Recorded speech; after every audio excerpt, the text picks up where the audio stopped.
नमस्कार। सर्वप्रथम सभी को नव वर्ष की मंगल कामनाएं। जनवरी का महीना 2023 उदय हो रहा है। कुदरत ठंड का प्रकोप पूरा है, सर्दी अपने पीक पे है। हर साल यही स्थिति होती है। नव वर्ष प्रवेश पे भारतवर्ष में सर्दियों का मौसम, पहाड़ों पे बर्फबारी और ठंड का प्रकोप। यही कुछ दिन पहले तक सोचते थे कि भाई यार इस बार ठंड नहीं पड़ रही, लगता है कि इस बार मौसम गड़बड़ा गया है। पर सारे पूर्वानुमान, इवन कि मौसम विभाग के भी पूर्वानुमान गलत साबित होते हैं और कुदरत अपनी चाल चलती है। और देखिए सब ठंड में ठिठुर रहे हैं और कह रहे भाई त्राहिमाम बहुत ठंड हो गई भाई, अब बस करो। तो ये है कुदरत। जनवरी महीना 2023 आरंभ हो रहा है। एक बहुत बड़ी ग्रहों की खगोलीय घटना घटने जा रही है। 17 जनवरी को शनि महाराज 2.5 साल से मकर राशि में बैठे हुए मकर राशि को छोड़कर कुंभ राशि में प्रवेश करेंगे। मकर भी शनि की अपनी ही राशि है और कुंभ भी शनि की अपनी ही राशि है। और काल परश की कुंडली में देखिए कि 10वां भाव के स्वामी शनि और 11वें भाव के भी स्वामी शनि। 10वां भाव यानी कर्म और 11वां भाव मानी लाभ। तो जैसे कर्म करोगे वैसे फल पाओगे। यही कर्म फलदाता शनि महाराज का आधिपत्य है।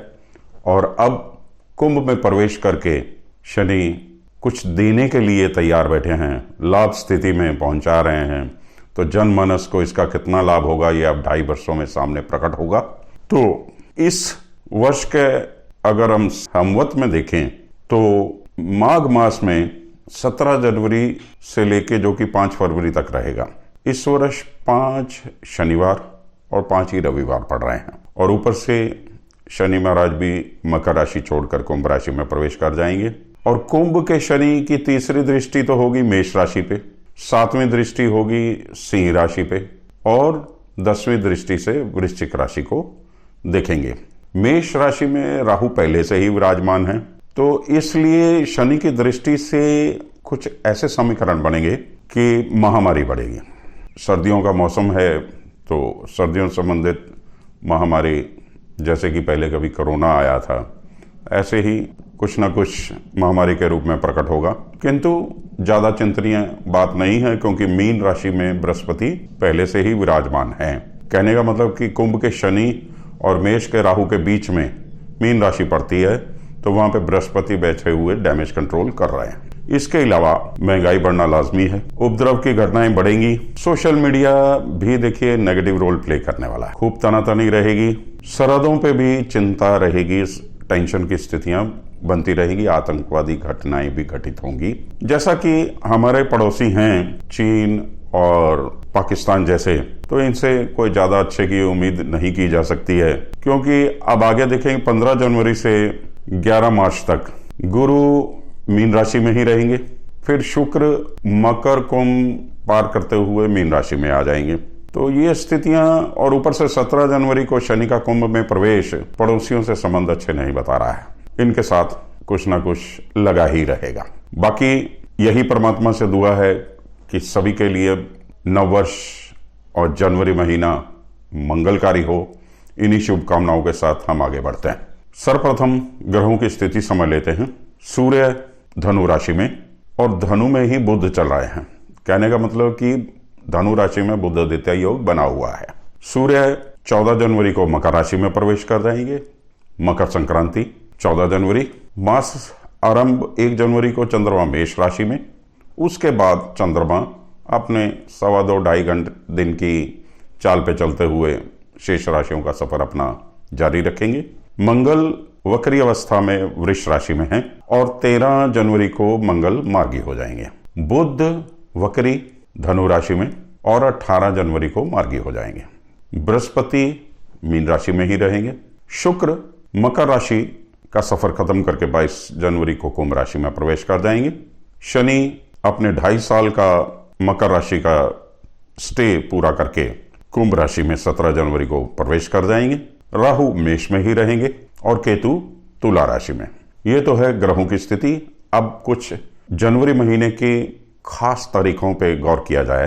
पर्व त्योहार से संबंधित जनवरी का महीने की पहली तारीख ही इंग्लिश कैलेंडर के हिसाब से नववर्ष का शुभारंभ है। पूरे विश्व में हर्षोल्लास से मनाया जाने वाला पर्व 1 जनवरी, फिर 6 जनवरी को पूर्णिमा पड़ेगी, 9 जनवरी को 10वीं पातशाही कलगीधर महाराज गुरु गोविंद सिंह जी की जयंती पड़ेगी, 10 जनवरी को विश्व हिंदी दिवस होगा, 12 जनवरी को स्वामी विवेकानंद जयंती जिसे कि हम राष्ट्रीय युवा दिवस के रूप में भी मनाते हैं, 13 जनवरी को लोहड़ी, 14 जनवरी को मकर संक्रांति और दक्षिण भारत में जिसे पोंगल के रूप में भी मनाया जाता है, 15 जनवरी को इंडियन आर्मी डे, 21 को फिर अमावस्या है, 22 जनवरी से गुप्त नवरात्रे आरंभ हो जाएंगे, 23 जनवरी को सुभाष चंद्र बोस जयंती, 26 जनवरी को देश का 74वां गणतंत्र दिवस और 26 जनवरी को बसंत पंचमी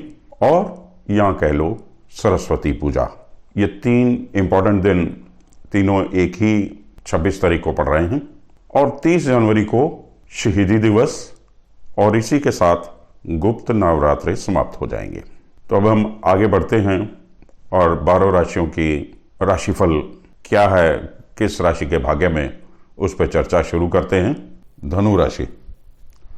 धनु राशि के स्वामी बृहस्पति राशि से चौथे हंस योग बनाते हुए, केंद्र के बृहस्पति कहते हैं कि कुंडली के अगर 1 लाख दोष भी हों तो स्वग्रही केंद्र के बृहस्पति उन सब का हरण कर देते हैं। आप पे दैविक कृपा बनी हुई है। सुख स्थान, मातृ स्थान का बृहस्पति आपके उसी रूप में जितने भी विघ्न हैं उनका हरण कर रहा है। मंगल 6ठे भाव में शत्रुजीत योग बनाए हुए है। आप एकदम शत्रुओं पे हावी हैं। केस मुकदमे में आपकी विजय है। भूमि लाभ होता हुआ आपको दिखाई दे रहा है और शनि आपके द्वितीय स्थान में उसे 17 को छोड़ेंगे और आपके पराक्रम भाव में पहुंच जाएंगे। पराक्रम भाव में पहुंचने का मतलब पराक्रम भाव छोटे भाई बंधुओं का भी भाव है। तो आपके छोटे भाई बंधुओं के लिए भी समय, हम कहें कि उनके लिए भी समय श्रेष्ठ हो जाएगा। आपको तो ढैया से मुक्ति होगी, आपको शनि की साढ़सती से मुक्ति होगी। तो सब तरफ से शनि आपके लिए धन धान्य की स्थिति बनाने जा रहे हैं और आपको उत्तम फलों की स्थिति मिलने जा रही है। तो शनि बहुत उत्तम स्थिति में पहुंच जाएंगे। साथ में शुक्र भी रहेंगे। कोई नए वाहन वगैरह पे खर्चा करने का विचार है या कुछ घर में कुछ रेनोवेशंस या किसी तरीके का इंटीरियर पे ही कुछ खर्चा करने का मन विचार है, तो वो भी आपका प्रोग्राम सिरे चढ़ता हुआ दिखाई दे रहा है। पंचम भाव में राहु चंद्र की स्थिति है। संतान पक्ष से आप परेशान हो सकते हैं। परीक्षार्थियों को भी थोड़ी परीक्षाओं में कोई अज्ञात चिंता, टेंशन परेशान कर सकती है।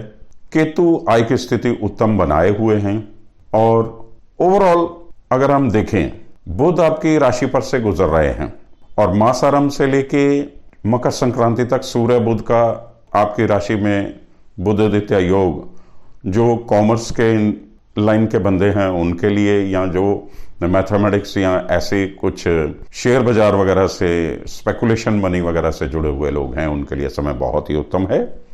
और आपके लिए शनि का ट्रांजिट एक खुशखबरी के रूप में है, तो आपका मार्ग आगे बहुत अच्छा प्रशस्त है। हाँ, 8वें, 9वीं और 10वीं जनवरी चंद्र अष्टम की स्थिति आपके लिए रहेगी। अष्टम का चंद्रमा जनरली टेंशन, एंग्जाइटी या कुछ ना कुछ अनवांटेड प्रॉब्लम्स देता है, डिप्रेशन भी देता है। तो इस विकट स्थिति से बचने के लिए आपको शिवालय जाना चाहिए और शिवालय में भगवान भोलेनाथ को जलाभिषेक करना चाहिए। शिवलिंग का रुद्र अभिषेक करें कच्ची लस्सी के साथ और 3 अक्षरी ओम नमः शिवाय का मंत्र जाप करें। आपको अच्छा लाभ प्राप्त होगा। हो सके तो रुद्राक्ष भी धारण कर लें पंचमुखी, तो आपको सारी नकारात्मक एनर्जी से मुक्ति रहेगी।